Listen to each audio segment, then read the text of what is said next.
আসসালামু আলাইকুম রহমতুল্লাহি ওবরাকাতুহ। পাসপোর্ট মালুমাত ঘরে বসে নিজেরটা নিজেই করতে পারবেন। গত পর্বের ভিডিওতে আমি এই বিষয়টি আপনাদেরকে জানানোর চেষ্টা করেছিলাম। সৌদি আরবে বসবাসরত যে সকল প্রবাসীরা আছেন, আমাদেরকে প্রত্যেক 5 বছর অন্তর অন্তর অথবা 10 বছর অন্তর অন্তর একবার করে আমাদেরকে পাসপোর্ট রিনিউ করতে হয়। পাসপোর্ট রিনিউ করার পরে সেটা সৌদি আরবের সার্ভারে প্রবেশ করানোর জন্য আপডেট করাতে হয়। এই জিনিসটি অনেকেই জানেন না। আমরা মনে করে থাকি এটি কোনো মক্তব ছাড়া হবে না, কিন্তু এই সহজ জিনিসটি আপনি নিজেরটা নিজে ঘরে বসেই করতে পারবেন। গত ভিডিওতে দেখিয়েছিলাম, কিন্তু গত ভিডিওতে যেভাবে দেখিয়েছিলাম সেটা তাওয়াসুলের মাধ্যমে ছিল, ফ্রি সার্ভিস ছিল। অনেকের হয়েছে, অনেকের হয় নাই। কিন্তু আজকের ভিডিওতে আরেকভাবে দেখাবো, এখানে সবারই মালুমাত হবে, মোবাইলেই করতে পারবেন। একটা শর্ত আছে, আমি আপনাদেরকে এখন আর কথা না বাড়িয়ে আপনাদেরকে ভিডিওটি দেখাচ্ছি। সর্বপ্রথম গুগলে প্রবেশ করবেন। গুগলে গিয়ে লিখবেন আবশির। মনে রাখবেন গুগল থেকে লিখতে হবে, অ্যাপসে গেলে হবে না। তারপর আবশির ইন্ডিভিজুয়ালস এটা সিলেক্ট করবেন। প্রথমে আকামা নাম্বার দিবেন, নিচে পাসওয়ার্ড নাম্বার দিবেন, তারপর লগ ইনে ক্লিক করবেন।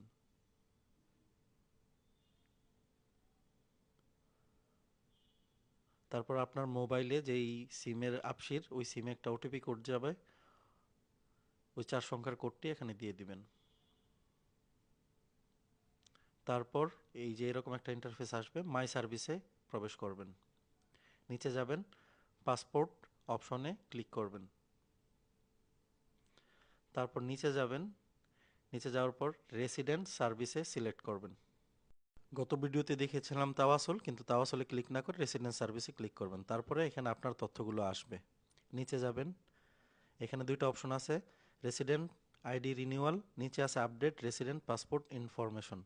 এইখানে আপনারা এটা সিলেক্ট করবেন। তারপরে টার্মস অ্যান্ড কন্ডিশন আসবে, এগুলো যাদের সময় আছে তারা পড়বেন, যাদের সময় নেই তারা উপরে ক্রস করে দিবেন। আমরা ক্রস করে দিলাম। তারপর আপডেট পাসপোর্ট ইনফরমেশনে আমরা সিলেক্ট করলাম, একটু সময় নিচ্ছে। তারপরে এখানে আপনার তথ্যগুলো এসে যাবে। তারপর আপনার নিচে যাবেন, এখানে খেয়াল করেন লেখা আছে the first page is fully clear, অর্থাৎ আপনি যে ছবিটি দিবেন এটি অনেক স্পষ্ট হতে হবে। The uploaded image is horizontal, অর্থাৎ সোজাসুজি হতে হবে, বাঁকা হলে হবে না, তেরা হবে না। তারপর দ্য পাসপোর্ট এমআরজি ইজ ক্লিয়ার, নিচে যে পাসপোর্টের লেখাগুলো আছে, সংখ্যাগুলো আছে, এগুলো যেন একেবারে স্পষ্ট হয়, কোনোভাবে যেন ঘোলা না হয়। তারপর ফটো লাইব্রেরি বা ট্যাগ ফটোতে ঢুকবেন। লাইব্রেরিতে যদি আপনার পাসপোর্টের ছবিটি তোলা থাকে, তবে আপনি এখানে স্পষ্ট যে ছবিটি আছে ওই ছবিটি এখান থেকে সিলেক্ট করবেন। ছবি সিলেক্ট হয়ে গেলে আপনার ডান দিয়ে পরবর্তী অপশনে যাবেন। তারপর দেখতে পাচ্ছেন এখানে একটু সময় নিচ্ছে, লোডিং হচ্ছে। আপনারা ভিডিওটি সবাই শেয়ার করবেন, কারণ পাসপোর্ট মালুমাতের এই তথ্যগুলো সকল সৌদি প্রবাসীদের জন্য সমানভাবে জরুরি।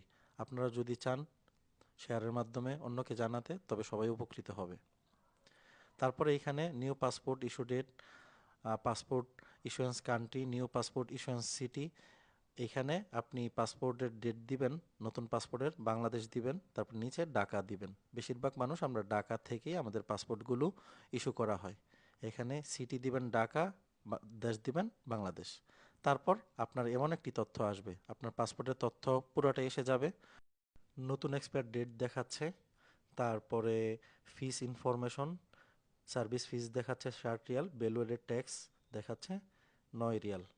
এটা আপনাদেরকে পেমেন্ট করতে হবে। আপনার নিচে যাবেন, পে অপশনে ক্লিক করবেন, নিচেই পে দেখতে পাবেন। তারপর যে কোনো একটি ব্যাংক কার্ডের নাম্বার এখানে প্রবেশ করাবেন, যেই কার্ডে 69 রিয়াল আছে। তারপর এক্সপায়ার ডেট এখানে দিবেন। সিবিবি হলো কার্ডের পিছনে 3 সংখ্যার একটা কোড থাকে, 3 সংখ্যা থাকে, ওই 3টা সংখ্যা এখানে প্রবেশ করাবেন এবং ওই কার্ডে যেই ব্যক্তির নাম লেখা আছে প্রথম পেজে, ওই তার নামটা এখানে আপনারা দিবেন। তারপরে পে নাও এই অপশনে আপনারা ক্লিক করবেন। তারপর যে ব্যক্তির কার্ড দিয়ে আপনি এখানে পেমেন্ট করতে চাচ্ছেন, তার যেই মোবাইল নাম্বারে 4 সংখ্যার বা 6 সংখ্যার একটি ব্যাংক থেকে কোড আসবে। এই কোডটি এখানে যখনই দিবেন, তারপর আপনাদের পাসপোর্ট সাথে সাথেই মালুমাত হয়ে যাবে। আপনারা দেখতে পাচ্ছেন নতুন পাসপোর্টের তথ্য এখানে শো করছে। আগে এটা এক্সপায়ার ডেট ছিল 2025, এখন দেখাচ্ছে 30, অর্থাৎ আপনার 59 রিয়াল কেটে নেওয়ার সাথে সাথেই আপনার পাসপোর্টটি মালুমাত হয়ে যাবে। আপনার আকামার মেয়াদ থাকুক না থাকুক, আপনি পাসপোর্ট মালুমাত করতে পারবেন, ঘরে বসেই করতে পারবেন। তবে এখানে একটি শর্ত হলো ব্যাংকের কার্ড দিয়ে এটা পেমেন্ট করতে হয়। হয়তো আপনার ব্যাংকের কার্ড নেই, আপনার আশেপাশে কারো আছে, আপনার রুমমেট কারো আছে, আপনার কোনো ছোট ভাই তার আছে, অর্থাৎ যে কারো কার্ডে যদি 69 রিয়াল পরিমাণ ব্যালেন্স থাকে, তবে আপনারা যেভাবে একটু আগে ভিডিওটি দেখিয়েছি এভাবে নিজের পাসপোর্ট নিজেই মালুমাত করতে পারবেন। প্রিয় দর্শক, ভিডিওটি সবাই শেয়ার করবেন। আর নিজের পাসপোর্ট নিজে যারা মালুমাত করতে পারবেন না, সৌদি আরবের বিভিন্ন অঞ্চলে অনেক মক্তব আছে, সেবা কেন্দ্রগুলো আছে, তাদের সহায়তা নিতে পারেন। আপনাদের সার্ভিসটি আপনারা তাদের থেকে নিয়েও উপকৃত হতে পারেন। সবাই ভালো থাকবেন। ভিডিওটি আবারও বলছি, জনস্বার্থে সকল সৌদি প্রবাসীদের জন্য শেয়ার করবেন। আল্লাহ হাফেজ।